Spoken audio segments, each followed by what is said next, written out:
10 दिन बाद। अस्सलाम वालेकुम मेरे दोस्तों, सज्जनों और बेलियों, मैं हूँ इज़हार अहमद और वेलकम करता हूँ आपको किचन गार्डनिंग चैनल पर। और उम्मीद भी रखता हूँ कि आप सब लोग खैरियत से होंगे, फिटफाट होंगे, अच्छे से कामों में खूब वजह से बिजी होंगे। आपको याद होगा हमने कटिंग लगाई थी गुलाब की। 20 नवंबर वाले दिन इसकी कटिंग लगाई गई थी और आज है 30 नवंबर। कटिंग्स को लगाने के बाद हमने इसको पॉली हाउस के अंदर रख दिया था और अब इसकी ग्रोथ बढ़ रही है। अभी सिर्फ 10 दिन ही गुजरे हैं पॉली हाउस के अंदर रखे हुए और इसकी ये देखिए नई शूटिंग भी शुरू हो चुकी है। कटिंग्स की नए बड आना शुरू हो गए हैं क्योंकि इस पॉली हाउस के अंदर काफ़ी नमी बनी रहती है, जिसकी वजह से शूटिंग जल्दी शुरू हो जाती है, रूटिंग उसके बाद में। एक तो ब्रांच काफ़ी लंबी हो रही है जो कि ऊपर वाली साइड पर अब बढ़ रही है। ऊपर वाली छत के ऊपर वो लकड़ी के साथ वो टच हो रही है, लेकिन हमने इसको छेड़ना नहीं।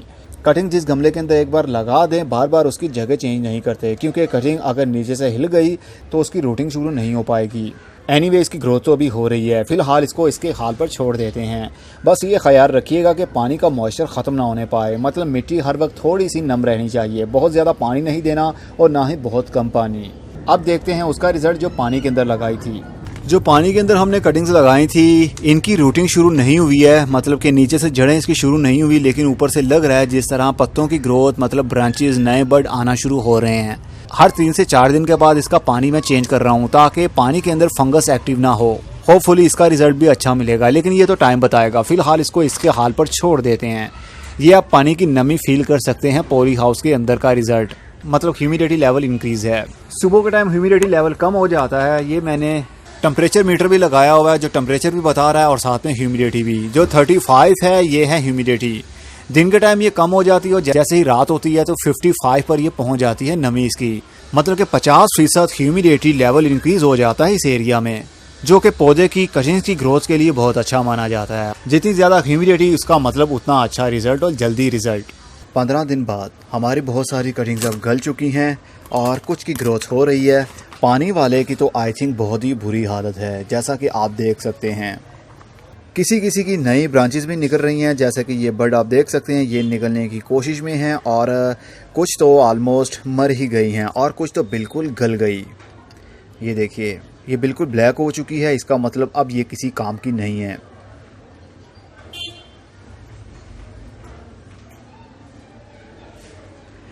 ये बड़े वाली कटिंग भी अब गल चुकी है, लेकिन ऊपर से अभी इसके पत्ते ग्रीन हैं, मतलब इसकी ब्रांचेस ग्रीन हैं, लेकिन इसका कोई फ़ायदा नहीं है क्योंकि जहाँ से रूटिंग शुरू होनी है वो वाली ब्रांच ही काली पड़ गई। अभी किसी भी ब्रांच की रूटिंग शुरू नहीं हुई। मुझे नहीं लगता कि पानी के अंदर इसकी ग्रोथ हो पाएगी मुझसे। फिर भी मैं इसको इसी तरह रख देता हूँ पॉली हाउस के अंदर। देखेंगे, ये ऊपर से देख सकते हैं नया पत्ता निकलने की कोशिश में है, लेकिन मुझे नहीं लगता कि नीचे से इसकी रूटिंग शुरू होगी। अब देख लेते हैं मिट्टी वाले का क्या रिज़ल्ट मिल रहा है हमें। इसके जो पुराने पत्ते थे, पुरानी टहनियाँ थी, वो आहिस्ता आहिस्ता टूट रही हैं और अभी तक एक भी ब्रांच आई थिंक गली नहीं है और ना ही ब्लैक हुई है। ये देख सकते हैं अब ये बड़ा हो गया है और भी पत्ते निकल रहे हैं। करीब करीब सभी ब्रांचेस का इसी तरह यही हाल है और कुछ पत्ते जो पुराने थे वो आहिस्ता आहिस्ता मुरझा रहे हैं। नए बड आप देख सकते हैं, यहाँ से एक नया निकल रहा है, इसी तरह पीछे वाली ब्रांचेस में से भी निकल रहा है, लेकिन मैं इसको हिलाना नहीं चाहता, घुमा कर आपको दिखा नहीं पाऊंगा क्योंकि इससे कटिंग नीचे से हिल भी सकती है। तो देखते हैं क्या रिजल्ट मिलता है। इसको पॉली हाउस के अंदर रखा रहना चाहिए, ज़्यादा हमने इसको हवा नहीं लगानी। बहुत ज़्यादा ह्यूमिडिटी अंदर वाली साइड पर नमी होने की वजह से भी कटिंग गल सकती है, इसलिए दिन में एक मरतबा 1 मिनट के लिए ये वाला पॉलीथीन इसको रिमूव कीजिए और दोबारा से ढक दीजिए ताकि एक्स्ट्रा जितनी भी ह्यूमिडिटी है वो बाहर निकल जाए और नए सिरे से ह्यूमिडिटी इंक्रीज़ होना शुरू हो। हर वक्त ह्यूमिडिटी इंक्रीज़ रहेगी तो कटिंग गल सकती है, फंगस आने का ख़तरा होता है। तो चलिए फिर इसको थोड़ा सा और बड़ा करते हैं और देखते हैं क्या रिज़ल्ट पाते हैं हम। 30 दिन बाद गुलाब की कटिंग का बहुत ही बुरा हाल हो रहा है। बहुत सारी कटिंग्स काली हो रही हैं और मुरझा गए हैं उसके पत्ते भी, क्योंकि मैंने एक गलती कर दी कुछ दिन पहले। पॉली हाउस ऊपर से मैंने पूरा कवर किया हुआ था, लेकिन मैंने कंप्लीट इसका ऊपर से शॉपर भी हटा दिया, पैराशूट भी और ग्रीन नेट भी रिमूव कर दिया। करीब 6 से 7 दिन इसी तरह डायरेक्ट सूरज की धूप फुल डे के लिए इस पॉली हाउस के ऊपर पड़ती रही, जिसकी वजह से हीट ज़्यादा बनने लगी और हीट की वजह से कटिंग काली पड़ने लगी। तो अब मुझे नहीं लगता कि मेरे गुलाब की कटिंग कामयाबी से ग्रोथ कर पाएंगी, क्योंकि हीट ज़्यादा बनने की वजह से काफ़ी प्रॉब्लम हुई मेरे लिए।